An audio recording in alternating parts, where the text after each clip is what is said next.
Hey everyone, Rivers here with some cool tech, and look what I have here today. It's the Minix Neo X5 Mini. This little player is a condensed down version of the awesome Neo X5, one of my all-time favorite Android mini PCs. So you can see it's lost a few inches around the waist, but it's kept most of the goodness that made the X5 so popular. It also comes with an improved IR remote control.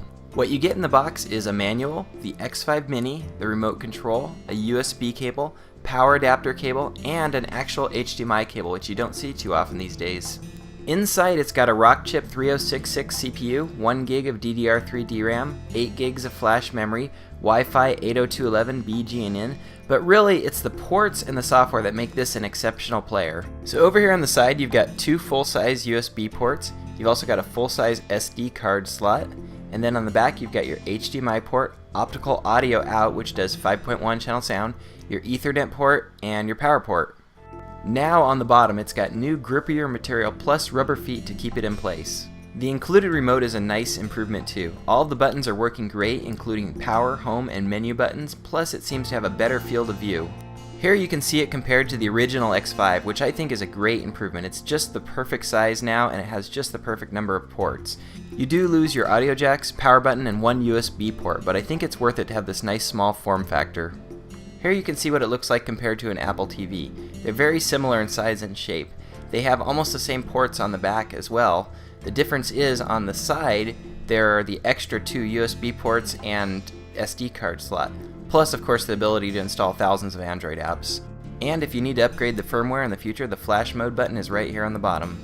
Overall, I think this new form factor is perfect. It has just the right number of ports, and it feels solid now. It's about as heavy as an Apple TV. Here's what you'll see when you first start up the X5 Mini. You'll have your choice of launchers. You can choose the grid launcher, which uses the included mouse, or if you have a regular mouse or an Air mouse remote control, you can use the other launcher. So the grid launcher is very easy to use. You just toggle where you want to go, and it works great for apps that are meant for remote, like XBMC, where you can just go up, down, left, right, and select to do almost everything.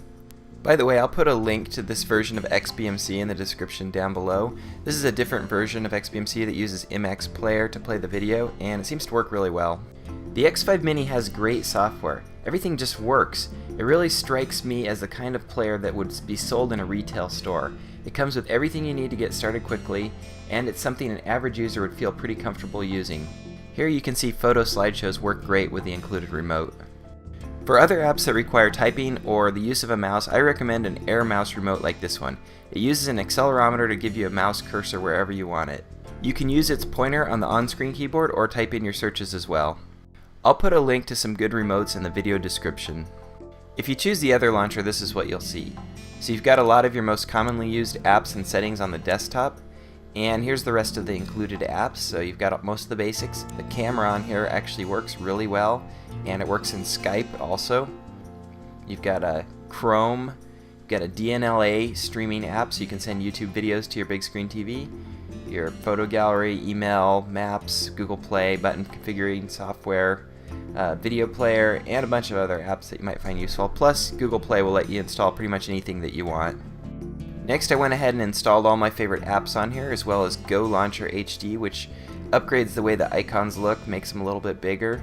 So let's go ahead and take a look at the settings.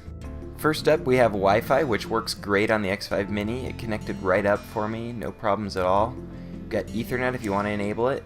Here in the sound is an interesting thing, so you've got 5.1 channel sound through the optical audio out, which is awesome. Also under display, you have the option to have your monitor turn off, and you can select the amount of time that you want it to wait before it turns off. So this is really useful, and I wish more players had it. Now let's look at storage. Over here, Minix does it right. They give you 4 full gigs for app storage, the rest is for data storage, and then of course I've got a 32 gig SD card in here. And finally, for the Android version, we've got 4.11 Jelly Bean, which works great, so I've got no complaints at all. Alright, now we're going to run a couple benchmarks on here. So first up, LinPack, which is a quick CPU benchmark, and it's getting in the upper 70s, 80s, which is awesome for a Rockchip 3066 CPU. So that would explain why it's so nice and fast. Okay, next we'll run CPU Z, which is a real-time CPU info app and device info app. And you can see here it's running a dual core, the variable clock speed, And depending how much you stress the CPU, it'll up the clock speed for you, so you can see that it does go up pretty high. I have seen it go all the way up to 1.6 gigahertz. And here you can see some more information about the system itself. And finally, I ran AnTuTu, which is a benchmarking app that benchmarks overall system performance, and we got 10,307, which is a really good score for this CPU. So I'm very happy with that, and that explains why it's so nice and snappy. Web surfing on the X5 Mini works great too. It's nice and fast using Dolphin Browser. I can see using this on my big screen TV from my couch. Let me quickly show you the video playback on here using MX Player, which is an awesome player for Android. So the video on here is very good. It's easy to control. You move the slider and it quickly moves to where you want to go, and it's no problem playing 1080p MKV files. I can tell Minix has learned a lot from the previous Android Mini PCs because the X5 Mini is really smooth and apps run really well on it. I'll miss that other 8 gigs of flash memory, but having a 4 gig partition for apps plus using my 32 gig micro SD card and the fact that I really like the compact form factor make it worth it to me. It's a little bit hard to find right now, but I'll put a link to the X5 Mini in the video description below.